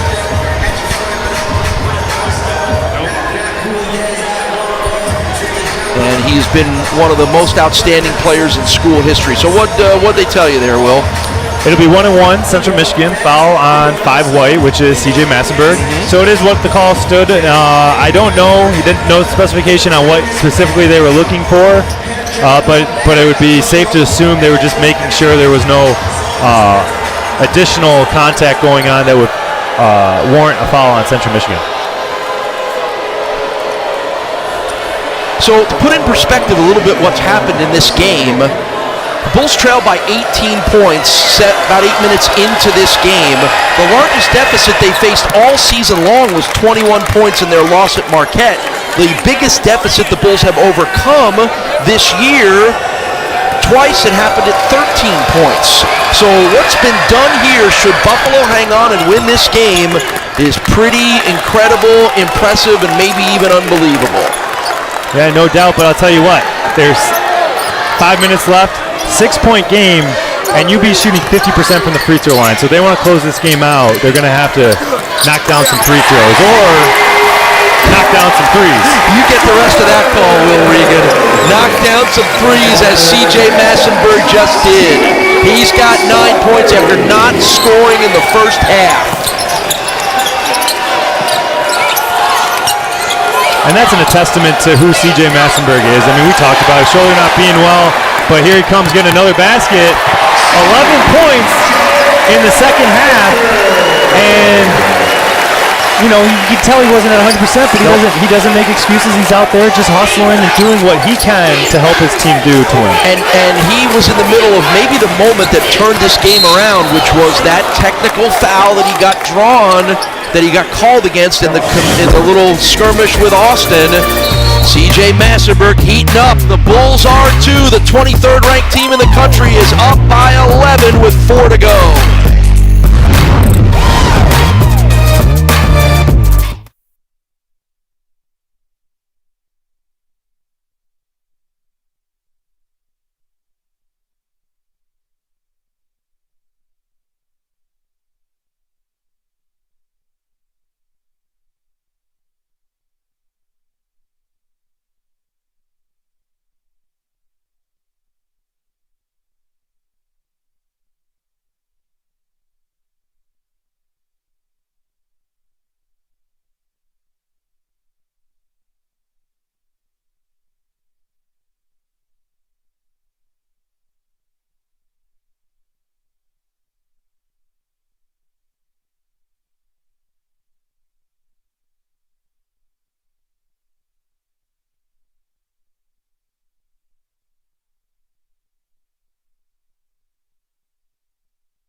Final 4 minutes of this one. In front of a big crowd in Buffalo, the Bulls have come back from a big deficit, now hold an 11-point lead, and Bulls fans that probably weren't smiling quite that much in the first half are smiling a little bit more now as their team, 23rd in the country, if they can hang on here, will bounce back from their loss and remain towards the top of the Mid-American Conference's East Division. 4 minutes exactly, an 11-point lead. Buffalo in the double bonus. Roundtree to the free throw line for Central, 1-1. First is good. That's 20 points for Sean Roundtree.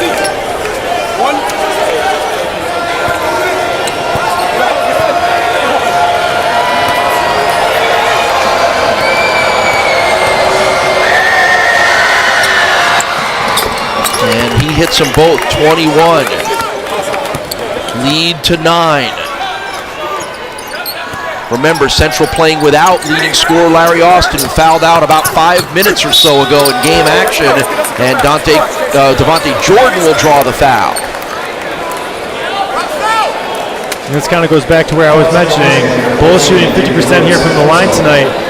Devontae Jordan's been struggling from the line, so you gotta, if you want to close games out, and I'm saying this for tonight, and you know, if the Bulls want to do what they have their aspirations set on, is winning games in the NCAA tournament, making it count from the free throw line is the utmost importance. Devontae Jordan is just a 29% free throw shooter, and that's a big one that he just hit there. He has really struggled from the line, that's such a crazy bad number that it has to be sort of in his head, I would assume. Yeah, you almost feel like to shoot 29%, you have to almost try Yeah. because you're shooting better from the three-point line, right? So you're contested. It's just, and so it has to be some mental, some routine. You just got to practice. He's a 49% shooter from the field, 30% from the line, but 29 from the free throw line. Big block by Jeremy Harris. On the move come the Bulls. Jordan all the way, short on the layup, no good. Back come the Chippewas. Roundtree for Burrell. Layup, no good. Foul on Buffalo's Jeremy Harris. And Harris just has to hold his ground. He's got to be a little bit more assertive on that charge. He had position, but he was afraid of the contact, and that is why Central Michigan's going to the line. But that was the block of the other end. Not a blocking foul, but a block. There's the blocking foul. Yep, fourth foul on Jeremy Harris, who is the Bulls' leading scorer with 18. Burrell to the free throw line, rims that one out. 68% free throw shooter for the sophomore from Chicago.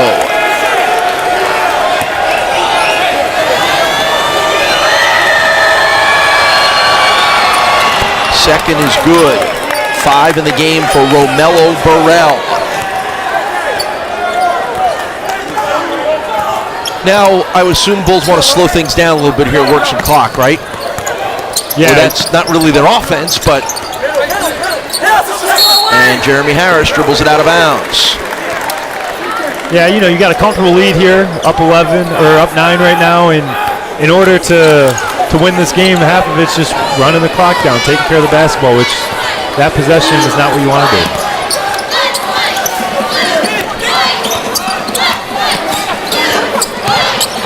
Burrell hounded by Jordan, the Leo way outside. Under 3 minutes to go in this one. Shot clock under 10. Roundtree going to shoot it one way or the other. Pulls up short. Offensive board for DeLeo. Back to Roundtree. 3. Good. Sean Roundtree going to do everything he can to keep his team in this game. 24 points for the senior.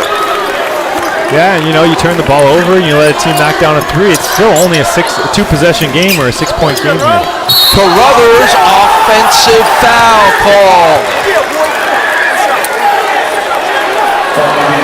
Normally it's the other way around with Carruthers. Yeah, and, I know that the fouls, the Bulls have gotten a couple charge fouls there, but in no way was Carruthers trying to go through Montgomery. He had the edge going to the lane. I I have a hard time seeing that as a charge. I don't think it was a block either. I just think the guy fell and tried to draw a foul that wasn't there. So now a chance for the Chippewas to cut this to 3. As you mentioned, still a 2-possession game. DeLeo, step back 3, good, off glass. David DeLeo with a clutch 3. Massenberg on the other side hits it. You gotta love Massenberg right there. You know, again, just stepping up when you need big shot. He's hurt and he's knocking it down, and it's a 2-possession game, but Central Michigan's still in this.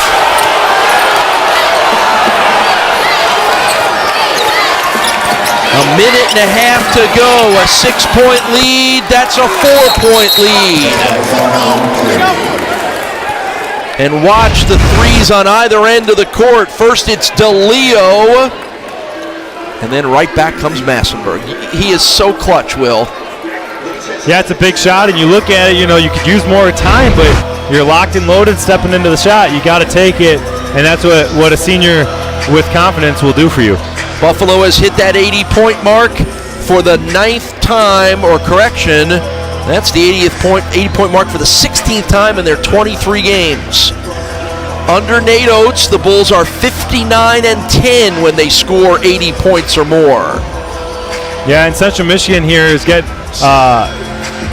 called this timeout here to strategize the last minute and a half, and the key for them is they historically like to bring pressure. They do a 2-2-1. They didn't do it against the Bulls because the Bulls are so good at handling that pressure, but they're going to bring the pressure here, try and get a 10-second call or a turnover trailing in these once they cross half court.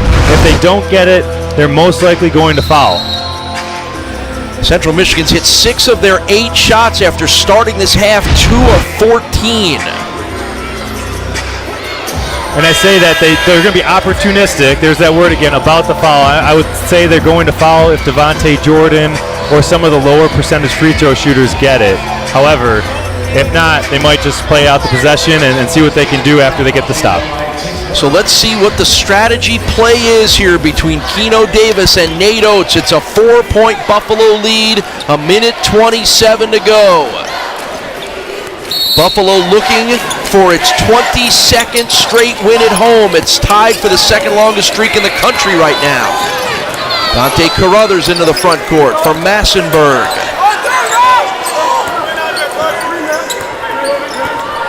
Taking his time, guarded by Morgan. CJ for Harris. Harris into the lane, draws a foul.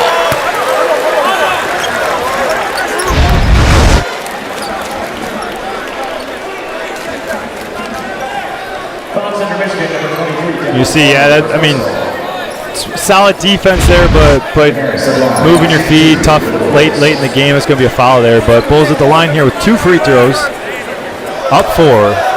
Will they make both of these like a Sweet 16 team would want to do? Harris is 0 for 2 in this game, but he hits that one to give him 19 points. And Jeremy has chipped in with 7 rebounds and 6 assists as well.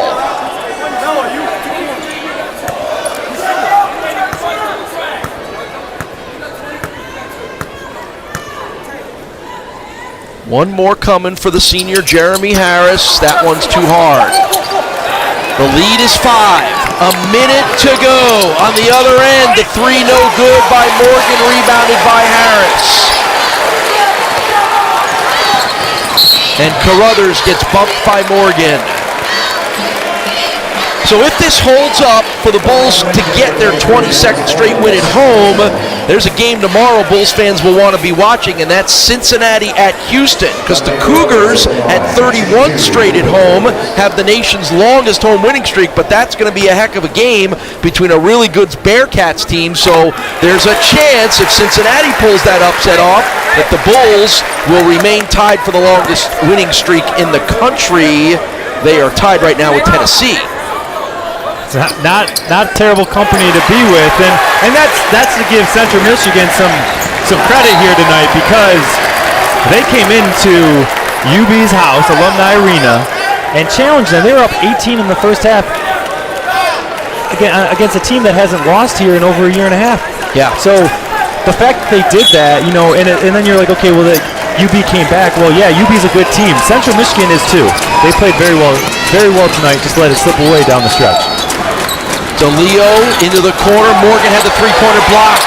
Pulled in by Nick Perkins, and he gets fouled. And a couple of words from Nick Perkins to Romello Burrell, and they stare each other down for a moment, and they're still talking as they head up court. We've had a couple of moments of tenseness in this game. Matter of fact, that moment at the end of the first half when C.J. Massenburg went back at Larry Austin might be the key moment in this game, Will.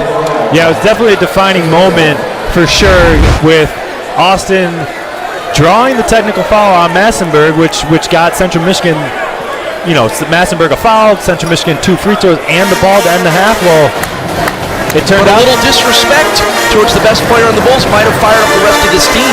It did, and then Austin ended up drawing the charge. He ended up drawing the charge and getting his second foul, and then it continued into the second half where he came in with 2 fouls.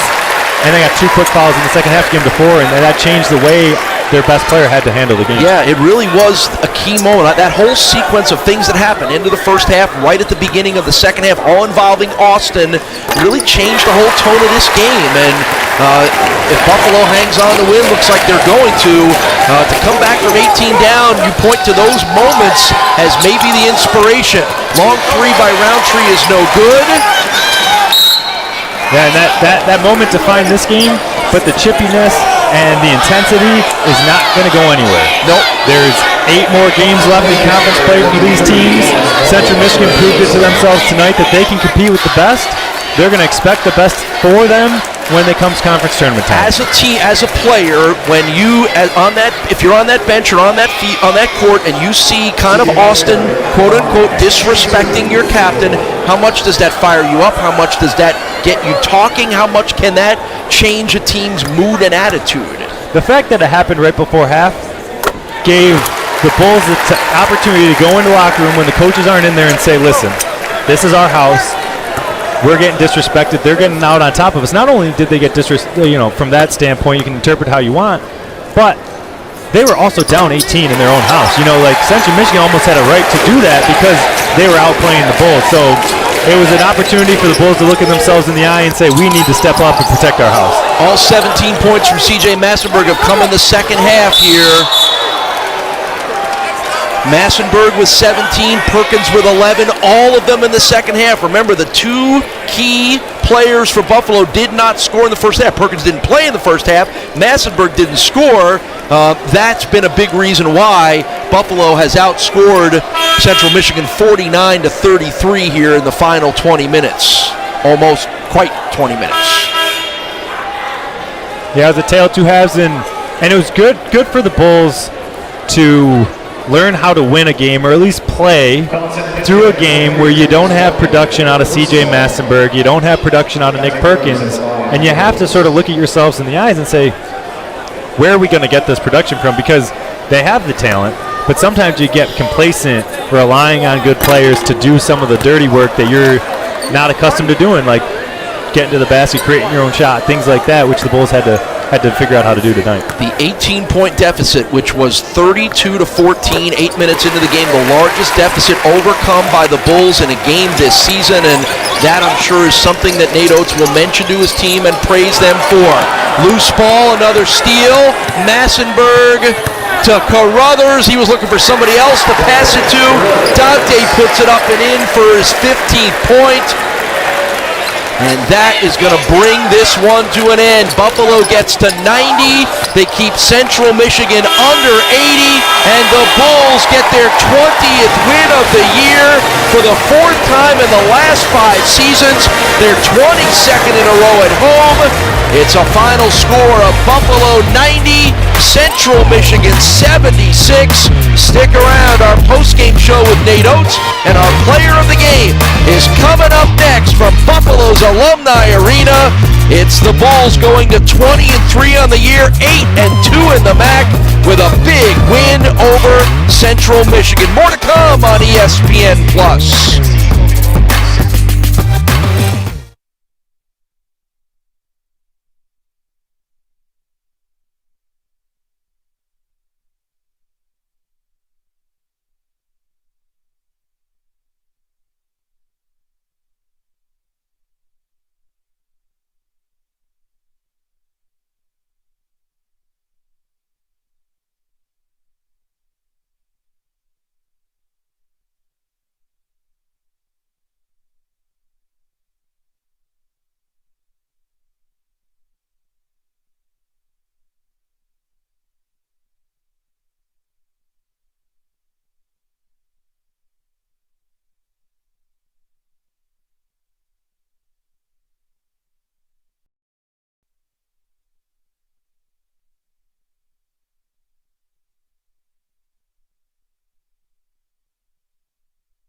Gotcha.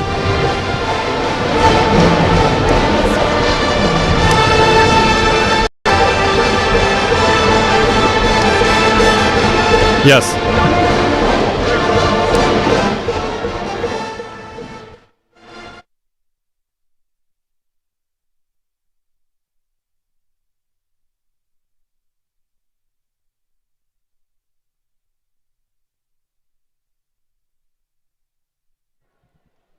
Okay. Good win. Really good win.